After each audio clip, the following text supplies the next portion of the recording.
Assalamualaikum warahmatullahi wabarakatuh. Bismillahirrahmanirrahim. Alhamdulillahilladzi ja'alana min ibadihil mu'mininal muttaqin. Asyhadu an la ilaha illallahul khaliqul haqqul mubin. Wa ashhadu anna sayyidana Muhammadan abduhu wa rasuluh sadiqul adil amin. Allahumma salli wa sallim wa barik ala sayyidina Muhammad wa ala alihi wa ashabihi wa ummatihi ila yaumiddin, amma ba'd. Bapak-bapak, ibu-ibu jamaah salat maghrib yang dirahmati Allah subhanahu wa ta'ala, alhamdulillah kita bersyukur pada Allah subhanahu wa ta'ala.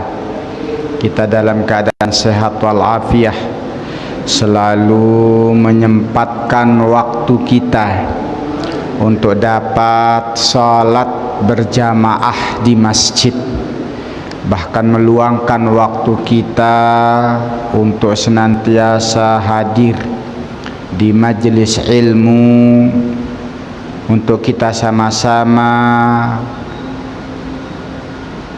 mendengarkan ayat-ayat Allah Subhanahu wa ta'ala yang mengajarkan kepada kita cara kita beragama, mendekatkan diri kepada Allah Subhanahu wa ta'ala. Apa yang kita lakukan ini mendapat ridha berkah dari Allah Subhanahu wa ta'ala. Amin. Salawat dan salam kita sampaikan pada Nabi besar Muhammad sallallahu alaihi wasallam. Allahumma salli ala sayyidina Muhammad wa ala ali sayyidina Muhammad. Jamaah yang dirahmati Allah Subhanahu wa ta'ala, pada malam hari ini kita masih melanjutkan mudzakarah kita, kajian tafsir juz amma. Malam ini masih surah Al-Alaq, kelanjutan pada pembahasan pertemuan kita malam Kamis yang lalu. Karenanya mari kita sama-sama kembali membaca Al-Quran surah Al-Alaq. A'udzu billahi minasy syaithanir rajim. Bismillahilladzi khalaqal insana min 'alaq. Iqra wa rabbukal akram. Alladzi 'allama bil qalam. 'Allamal insana ma lam ya'lam. Kalla innal insana layatgha ar-ra'ahu istaghna. Inna ila rabbika ruj'a. Ara'aita alladhi yanha abdan idza shalla. Ara'aita in kana 'alal huda aw amara bittaqwa. Ara'aita in kadzdzaba wa tawalla. Alam ya'lam bi anna Allaha yara. Kalla la illam yantahi lanasfa'an bin nasiyah. Nasiyatin kadhibatin khati'ah. Falyad'u nadiyah. Sanad'u zabaniyah. Kalla la tuti'hu wasjud waqtarib. Sadaqallahul azim. Jemaah yang dirahmati Allah Subhanahu wa taala, pada pembahasan kita malam ini kita akan mulai dari ayat Ara'aita alladhi yanha. Ara'aita, bagaimana pendapatmu, alladhi yanha, terhadap orang yang melarang, abdan idza shalla, ia melarang hamba melaksanakan salat. Ara'aita in kana 'alal huda. Ara'aita, bagaimana pendapatmu, in kana, jika orang yang dilarang itu 'alal huda, justru berada dalam petunjuk, dalam kebenaran.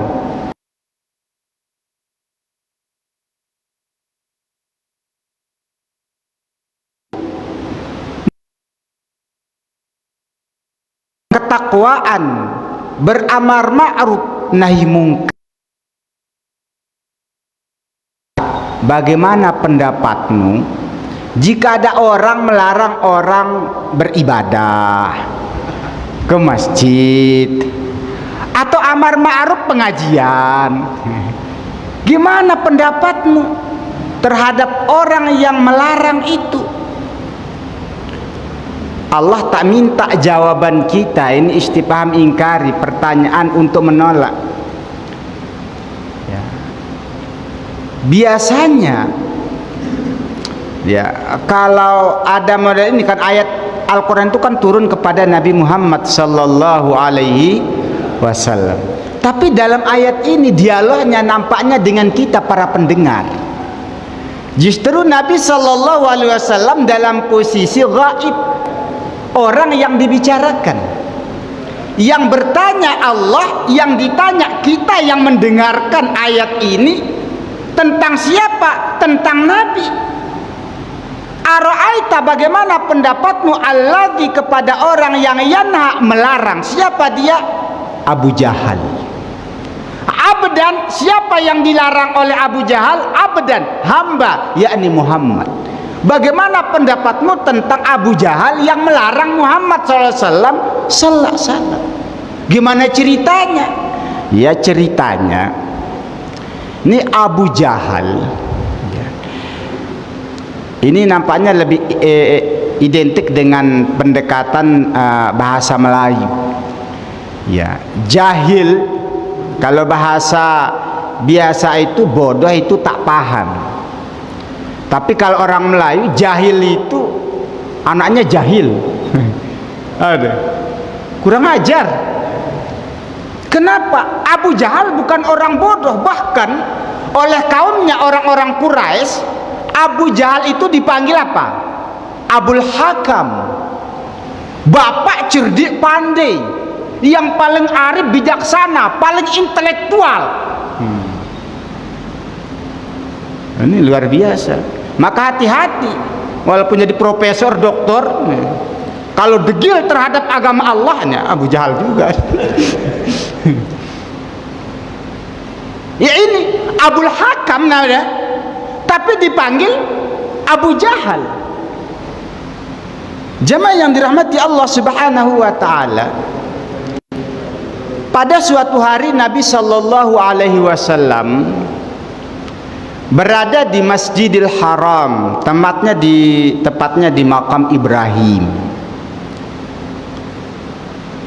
Ketika Nabi di situ, Abu Jahal datang, lalu ngomel, membentak Nabi sallallahu alaihi wasallam. Muhammad, kata dia, kenapa lagi kamu di sini? Engkau ini macam-macam aja, kata dia. Engkau belum tahu ya, kata Abu Jahal, aku ini adalah orang yang sangat luar biasa pengaruhnya di sini. Nabi sallallahu alaihi wasallam tak takut. Bahkan Nabi mengancam dalam satu riwayat, ya, tabat yadak, celaka engkau. Ada juga di ayat surah Al-Lahab gitu ya. Sama. Celaka engkau Abu Jahal, celaka engkau. Nabi mengingatkan dia akan Allah Subhanahu wa taala. Lalu Abu Jahal mengatakan, Muhammad, engkau mengancamku ya," kata Abu Jahal. "Engkau belum tahu orang yang paling berpengaruh di sini itu adalah aku." Nah, selesai cara itu, dia datangi kawan-kawannya dengan gagahnya dia, ya dengan sombongnya dia bercerita. Tembak tuh, aku telah bentak tuh Muhammad itu. Dia itu tak kurang aja kali di situ tuh kalau dia. Lalu dia bilang, ya, "Nanti kalau ku tengok dia sholat, ku injak lehernya," kata dia. Ngomong di Abu Jahal itu di depan kawan-kawannya. "Demi Lata dan Uzza," kata dia, "kalau ku tengok Muhammad sholat, ku injak lehernya kalau dia berani sholat." Singkat cerita, Nabi Sallallahu Alaihi Wasallam ternyata sholat. Keimanan Nabi SAW, kalau kita digitukan mungkin udah kabur. Nabi SAW sholat. Ternyata kata Abu Jahal ini memang maunya ini, kata dia. Datang dia lagi mendatangi Nabi Sallallahu Alaihi Wasallam dengan maksud menginjak leher Nabi. Tapi begitu dekat dengan Nabi, tiba-tiba ia mundur balik. Kata kawannya, "Wahai Abul Hakam, ya Abul Hakam, ada apa denganmu?" "Malaka ya Abul Hakam, ada apa denganmu Abul Hakam?" Katanya, "Engkau nak menginjak leher Muhammad, kenapa engkau sekarang tak jadi, kenapa mundur pula?" "Aduh," kata Abu Jahal, "tadi pas kamu mendekat, tiba-tiba saya dihalangi oleh sebuah parit yang membentang yang dipenuhi oleh api yang menyala." "Gimana mau maju?" kata dia. "Api," kata kawannya, "mana ada api, engkau nggak tengok," kata dia. Kejadian ini di belakang hari ditanya oleh para sahabat kepada Nabi Sallallahu Alaihi Wasallam. Kata Nabi, kalau dia lanjutkan langkahnya, dia akan habis disambar oleh api dan badannya akan dimakan sepotong oleh api. Itu malaikat yang dikirim oleh Allah Subhanahu wa taala untuk melindungi Nabi Sallallahu Alaihi Wasallam. Karena ini kejadiannya pada Nabi dan Rasul, maka itu disebut dengan mukjizat. Banyak kita dengar cerita bagaimana juga para aulia, para ulama, para salafus saleh digitukan oleh orang-orang yang zalim, tapi Allah tunjukkan kekuasaannya, maka itu dengan karomah. Bagaimana kalau dengan kita? Ya, Nabi tidak, ulama tidak. Adakah kejadian seperti itu? Bisa jadi Allah selamatkan kita. Itu namanya ma'unah, pertolongan Allah. Beda nama karena beda kelas. Aslinya itu pertolongan Allah yang membuat kejadian luar biasa, di luar kebiasaan. Maka jamaah yang dirahmati Allah Subhanahu wa taala, ini ada satu keyakinan kepada kita bahwa kalau kita mendekatkan diri kepada Allah Subhanahu wa taala, Allah yang jaga. Maka ayat ini memang asbabun nuzulnya yaitu kisah antara Abu Jahal dengan Nabi Sallallahu Alaihi Wasallam. Tetapi mufassir mengatakan wal ibrah, yang menjadi ibrah pegangan kita di sini, sabab keumuman lafaz, bukan kekhususan sebab. Sebab turunnya ayat ini memang kisah Abu Jahal, tetapi ayat ini mengatakan ara'aitalladzi yanha, bagaimana pendapatmu dengan orang yang melarang. Siapa orang yang melarang itu? Siapa saja. Bisa Allah ingin mengatakan, coba kau tanya hati kecilmu itu, atau kalau engkau yang melakukannya, coba tanya, nggak takut? Maka Allah Subhanahu wa taala katakan, ara'aita in, jika orang yang dilarang itu justru dalam kebenaran. Inilah jawabannya sesungguhnya. Allah ingin mengetahui sesungguhnya orang yang benar, berada dalam kebenaran, berarti yang melarang adalah orang yang dalalah, orang yang salah. Au amara bittaqwa, atau bagaimana pendapatmu jika orang yang dilarang itu adalah orang yang menyeru kepada ketakwaan? Nabi sallallahu alaihi wasallam dilarang ke masjid. Kenapa? Bukan karena Nabi jahat. Dulu sebelum Nabi diangkat menjadi Rasul, sebelum Muhammad SAW diangkat menjadi Rasul, ketika umur 35 tahun terjadi Ka'bah itu, ya, Hajar Aswadnya robot, jatuh tuh Hajar Aswad. Justru seluruh tokoh Quraisy sepakat, ya, sepakat mempercayakan orang yang menjadi penengah mereka dan menaruh Hajar Aswad kembali di Ka'bah adalah Muhammad SAW. Bahkan mereka mengatakan hadza al-amin, tak dihujat. Nabi menghalang Nabi karena Nabi mengajak ke keimanan dan ketakwaan kepada Allah Subhanahu wa ta'ala. Maka Allah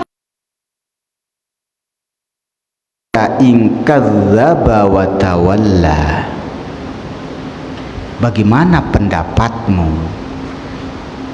In kadzdzaba, jika orang yang melarang itu, jika ternyata Abu Jahal dan orang yang seperti dia yang suka melarang orang yang ibadah, orang yang ngaji, kadzdzaba,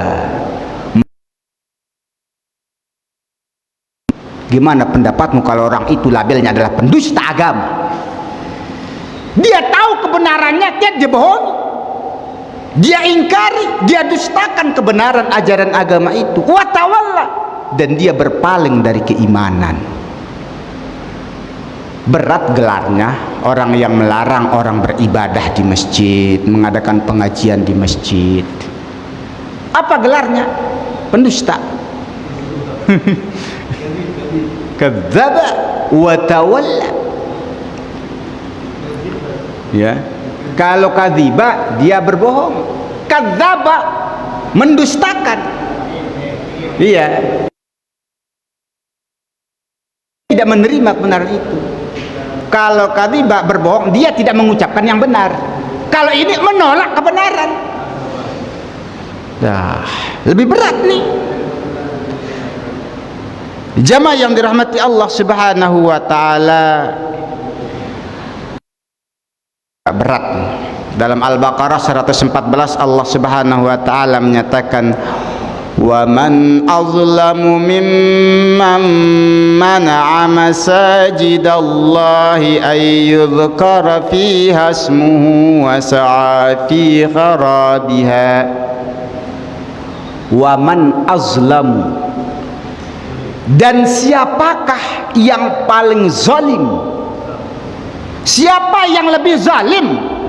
Mimman mana'a masajidallah ay yudhkara fiha ismuhu, daripada orang yang melarang orang masuk ke masjid untuk menyebut nama Allah di sana. Siapa yang lebih zalim dari itu? Kata Allah, tak ada. Berat. Allah nanya, ada nggak menurut kamu orang yang lebih zalim daripada orang yang mencegah, menghalang-halangi orang masuk ke masjid untuk beribadah, berzikir, menyebut nama Allah di situ? Bukan sekedar zikir di sini, menyebut nama Allah. Salat kita menyebut nama Allah. Baca Quran ini menyebut nama Allah. Siapa yang lebih zalim dari itu? Kata Allah. Allah juga bukan nggak tahu. Allah yang tahu, tak ada.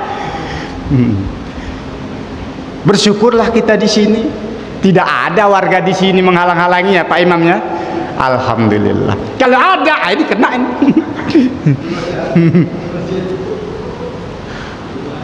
Apa yang dilakukan? Menghalang-halangi. Berbagai macam cara. Boleh cara kuno, ya.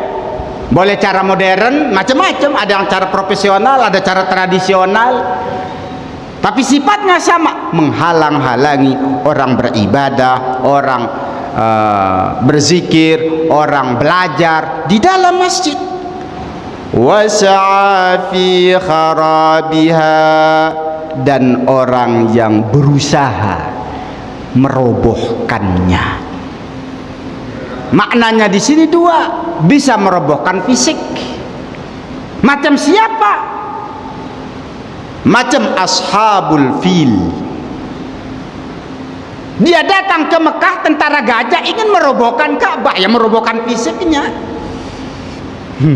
Ada orang membakar masjid, ada orang meruntuhkan, itu merobohkan fisik.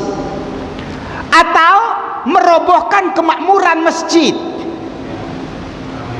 meramaikan masjid, ngaji tak boleh, PHBI tak boleh, perjamaah tak boleh, zikir bersama tak boleh, semua tak boleh, sepi masjid. Atau merobohkan nama baik masjid, membuat isu-isu masjid itu tak betul. kan hati-hati nih, ya banyak. Jadi merobohkan itu wasapi kharabiyah, bisa yang dirobohkan itu fisik, bisa non fisik. Ya kalau bahasa kita meruntuhkan nama baik lah, kan bisa saja. Maka keliru kalau ada orang mengatakan yang suka datang ke masjid itu teroris. Bukan, orang yang tunduk. Orang Islam itu kan artinya Islam tunduk kepada, setiap orang datang ke masjid itu orang yang paling tunduk. Apa? Itu dahi yang paling berharga, paling mulia, sujud di depan Allah Subhanahu wa taala. Walaupun ada juga yang kita lihat orang masuk ke masjid bukan sholat tapi bawa pisau menakam imam, ada juga, kan ada di videonya. Tapi pada umumnya kan yang datang ke masjid insya Allah orang-orang baik. Nah jamaah yang dirahmati Allah Subhanahu wa taala, bersyukur kita kepada Allah Subhanahu wa taala, kita termasuk yang menghalang-halangi masuk masjid. Maka orang yang suka begini, orang yang masuk ke masjid, lahum fid dunya khizyun wa lahum fil akhirati adzabun adzim. Di dunia mereka akan hina, di akhirat mereka akan mendapat azab yang sangat besar. Apa hinanya di dunia? Banyak kisah, ya, macam tentara Abraha, betapa dia congkak gagah hanya dengan burung kecil habis. Maka kita yakin insya Allah Palestina juga insya Allah yang akan jaga. Di dunia itu, di akhirat, wah itu sudah disiapkan itu azab yang sangat jamaah yang dirahmati Allah Subhanahu wa taala.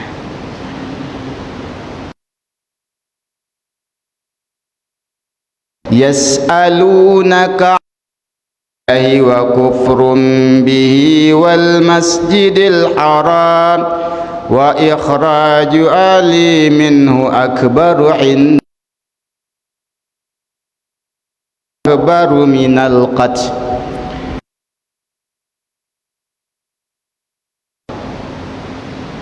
Muhammad, mereka akan bertanya kepada bulan haram yang tak boleh perang. Bulan apa itu? Bulan ini, Zulqa'dah, Zulhijjah, Muharram, Rajab. Arba'atun hurum. Ada 4 bulan haram, bulan yang disucikan. Orang-orang Arab juga mengharamkan dirinya berperang di bulan itu. Tapi terjadi peperangan, lalu orang menanya, bagaimana pendapatmu? Anisyaril harami qitalin fi, ternyata terjadi peperangan di sana. Ini pertanyaan yang menunjukkan Islam. Apa ini perang ini bulan haram. Qul qitalum fihi kabir, katakan perang di bulan haram itu dosa besar. Tapi apa kata Allah? Wasaddun an sabilillah wa kufrum bihi wal masjidil haram wa ikhraju ahlihi minhu akbaru indallah. tetapi saddun an sabilillah, menghalang-halangi orang dari jalan Allah. Wa kufrum bihi, dan kekafiran. Wal masjidil haram, dan wasaddun anil masjidil haram. Ini makanya kalau kita lihat ayat ini, kalau baru belajar nahwu agak bingung. Coba diperhatikan. Wasaddun an sabilillahi, an sabilillahi baris bawah. Wa kufrun, kok baris depan. Jadi kufrun maktubnya kepada bukan sabilillah tetapi wasaddun. Tetapi setelah wa kufrun bih wal masjidil haram, kok enggak wal masjidil haram? Kenapa? Maktubnya di sini bukan kepada saddun, bukan kepada kufrun, tetapi an sabilillah.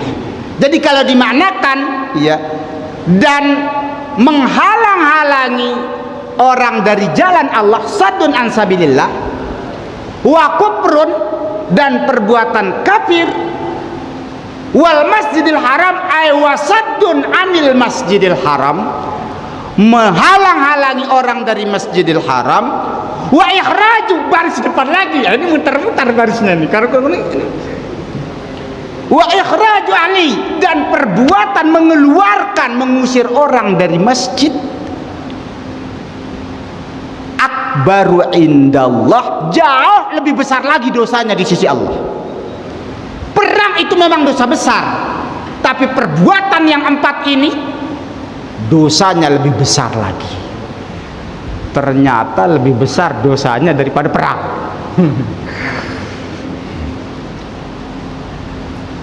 Maka kata Allah Subhanahu wa taala, wal fitnatu akbaru minal qatl. Kekafiran, kezaliman itu lebih besar daripada peperangan. Bahkan Nabi sallallahu alaihi wasallam ya, dalam hadis riwayat Imam Bukhari mengatakan bahwa inna Allah subhanahu wa ta'ala qala man adali waliyan faqad adantuhu bil harbi. Barang siapa yang memusuhi waliku, kata Allah, faqad azantuhu bil harbi, maka aku menyatakan perang dengan dia. Ini sayangnya Allah terhadap walinya. Siapakah waliullah itu? Allah katakan, ala inna awliya Allahi la khawfun alaihim wa la hum yahzanun alladzina amanu wa kanu yattaqun. Itulah orang yang beriman dan senantiasa dalam ketakwaan, itulah aulia Allah. Maka siapa yang memusuhi orang yang beriman dan bertakwa, faqad adzantu bil harbi, kata Allah, aku menyatakan perang dengan dia. Artinya apa? Begitu sayangnya Allah terhadap orang-orang yang senantiasa beribadah, yang mengaji, yang beriman, yang selalu bertakwa mendekatkan diri kepada Allah Subhanahu wa taala. Kalau tidak mulia Allah tak mungkin begini. Ya, sampai Allah menyatakan perang dengan orang yang memusuhinya. Saking mulianya, maka mafhum mukhalafahnya, siapa yang mengambil posisi senantiasa dekat dengan Allah, selalu datang ke masjid salat berjamaah, selalu belajar di masjid, maka ia adalah auliaullah. Jangan nyari karamah baru jadi aulia. Karamah yang paling besar ialah istiqamah. Al istiqamah khairum min alfi karamah. Keistiqamahan dalam kebaikan, dalam amal saleh, khairun, lebih baik, min alfi karamah, dari 1000 karamah. Jamaah yang dirahmati Allah Subhanahu wa taala, maka kita bersyukur kepada Allah Subhanahu wa taala hingga hari ini Allah gemarkan kita datang ke rumahnya. Karena tidak semua orang dikasih betah di masjid itu. Tidak. Maghrib bisa ramai. Nanti ini agak kurang nih. Nanti Isya bisa rame lagi. Kemana sekarang? Ya tak tahu. Bukan salah, tetapi tak banyak orang yang betah. Kita bersyukur, bukan mengatakan orang tidak baik, tetapi semoga kita termasuk dalam ayat ini. Alladzina amanu wa kanu yattaqun. Itulah orang-orang yang menjadi aulia Allah. Jamaah yang dirahmati Allah Subhanahu wa taala. Maka kalau kita lihat lanjutan ayat ini, betapa tegasnya Allah Subhanahu wa taala kepada orang yang menghalang-halangi orang untuk beribadah di masjid, mengaji di masjid, ya, melakukan amal ma'ruf nahi mungkar, melakukan amal saleh. Allah Subhanahu wa taala katakan,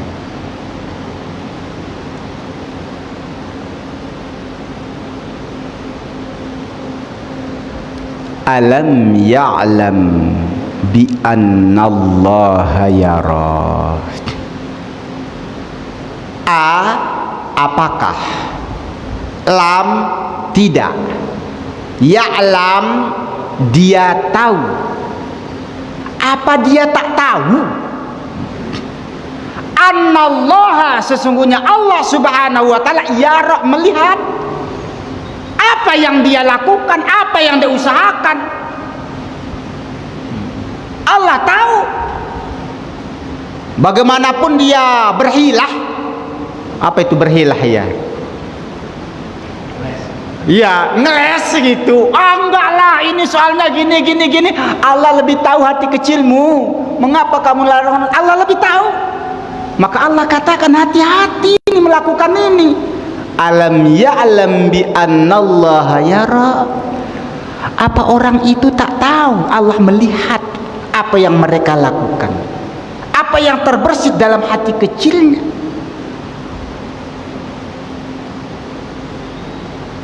Kalla, lala ingatkan, jangan begitu. Allah udah tahu. Kalla, maka jangan begitu. Fa illam yantahi, fa maka, in jika, lam tidak, yantahi berhenti. Jika dia tidak mau berhenti, tak mau berhenti menghalang-halangi itu, lanas fa'am bin nasiyah, keras. La, ya. Ini kasam, lam kasam. Maka sungguh kami akan tarik ubun-ubunnya. Ubun-ubun. Gimana ubun-ubunnya? Dia bukan botak, maksudnya rambut yang ubun-ubun ini ditarik. Kenapa ditarik? Digeret masuk ke neraka. Wah, ini luar biasa. Artinya ini ancaman.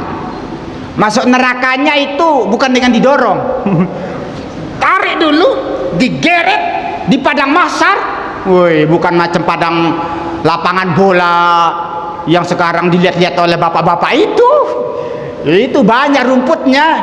Padang mahsyar itu yang luasnya, aduh, ndak ada lah. Ini kan seluruh dunia dikumpulkan, ini ndak sebanding dengan itu. Ya, panas terik minta ampun, terus digeret.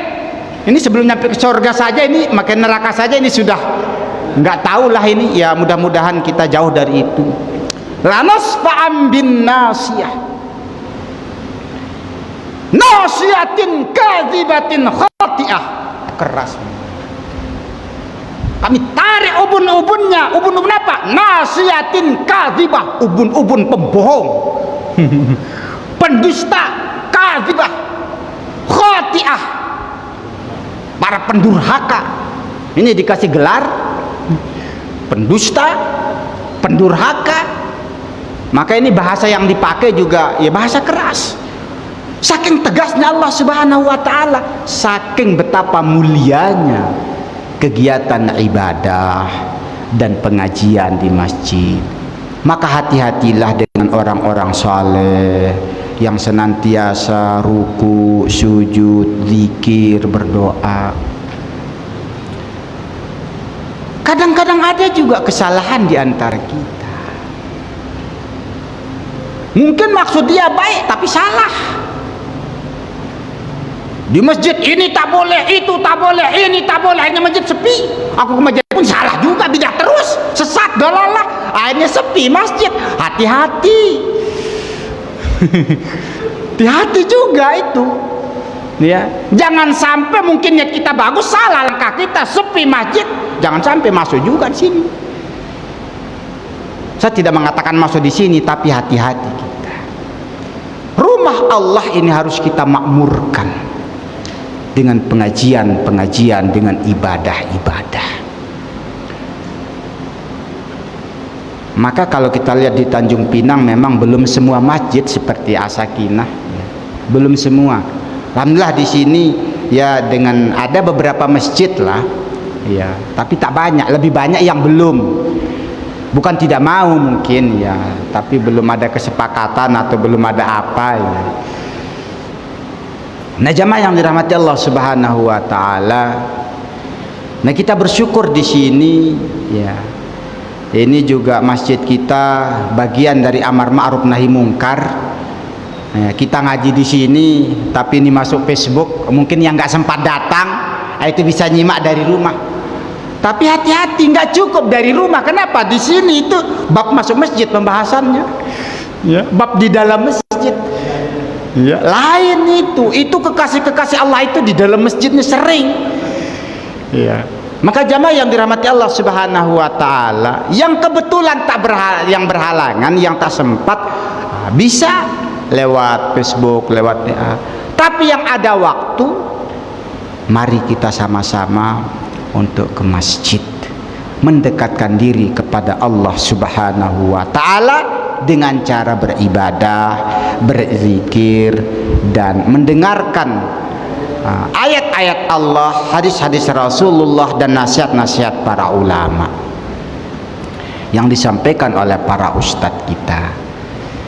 Jamaah yang dirahmati Allah Subhanahu wa taala, di penghujung surah ini ada kata kunci bagi kita yang selalu datang ke masjid. Ya. Nasiyatin kadhibatin khati'ah. Ini keras nih. Falyad'u nadiyah. Falyad'u, maka biarkan dia yad'u nadiyah. Karena ini kan kembali kepada biarkan, kata Allah, jangan takut.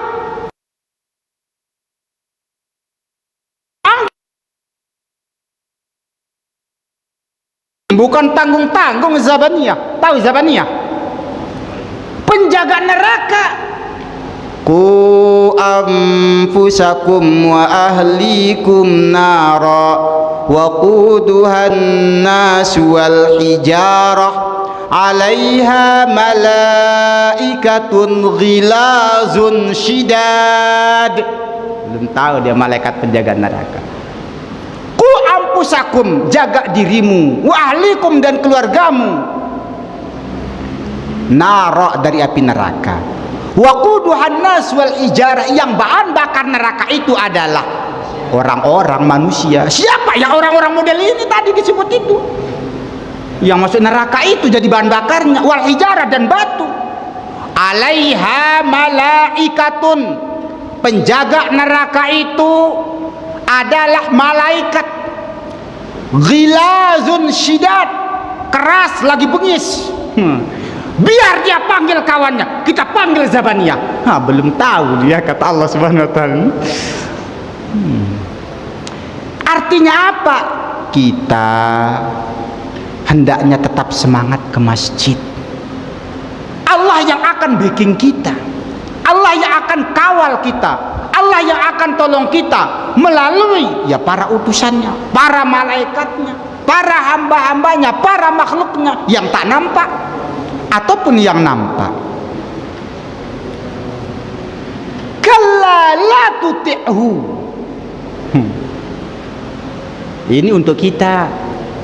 La tuti'hu, karena itu jangan kamu ikuti dia. Jangan taat kepadanya. Artinya apa? Rajinlah ke masjid. Rajinlah beribadah. Berat nih. Ya, tergantung keyakinan nampaknya ini. Allah ingatkan, jangan ikut, jangan takut terhadap orang-orang yang zalim, terhadap orang-orang yang kafir, yang menghalang-halangi. Maka saudara-saudara kita di Palestina tak takut dia, tetap aja dia terawih walaupun di luar itu bawa brondol pakai, nggak takut. Dia yakin ayat ini. Kita masih bersyukur nggak ada orang itu kalau kita di sini pas kena kaji berbar ada batu, tak ada. Alhamdulillah, udah aman begini masih sedikit juga, nauzubillah. Kata Allah, biar di luar sana itu mencekam, jangan takut. Nah, itu yang dilakukan saudara kita di Palestina. Di sini di luar aman, di dalam aman. Aduh, gimana ini? Nah, ini sindiran Allah kepada kita. Biar di luar mencekam macam Masjidil Aqsa, jangan takut, kata Allah. La tuti'hu wasjud wa sholli, tetaplah salat di situ. Waqtarib, dan dekatkan dirimu kepada Allah Subhanahu wa taala. Jamaah yang dirahmati Allah Subhanahu wa taala, Allah ingin menyampaikan kepada kita, dalam kondisi genting pun kita harus tetap melakukan ibadah, melakukan kajian-kajian, melakukan amar ma'ruf nahi mungkar, melakukan salat, zikir, doa, bertakarrub, mendekatkan diri kepada Allah Subhanahu wa taala.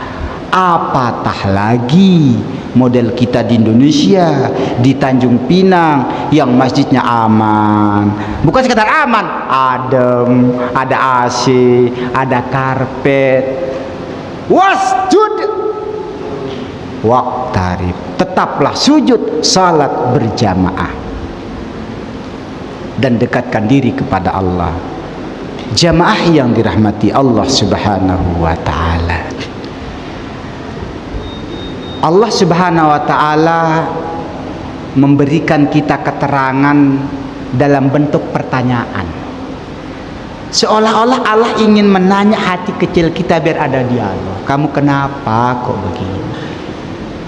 Nggak pikir ya sampai bisa melarang orang melarang orang pengajian, melarang orang PHBI, melarang orang berzikir, melarang orang berdoa. Kamu juga masjid sudah aman nyaman kok sampai tak datang tuh, kenapa ya? Seolah-olah lagi nanya itu. Ajib, kenapa ya? Artinya agar hati kita tetap sadar bahwa sangat perlu kita senantiasa mendekatkan diri kepada Allah Subhanahu wa taala, senantiasa berada di dalam rumah Allah. Kalau kita aulia Allah yang selalu mendapatkan dan dalam perlindungan dan pertolongan Allah Subhanahu wa taala. Tentunya kita juga mengindahkan arahan-arahan pemerintah ya. Jangan terlalu berdesak-desakan di dalam masjid. Tapi ini bukan berdesak lagi karena jarang sekali kita sedikit ya. Jadi kita sudah menjaga protokol kesehatan ya, karena kita bukan rame betul di sini.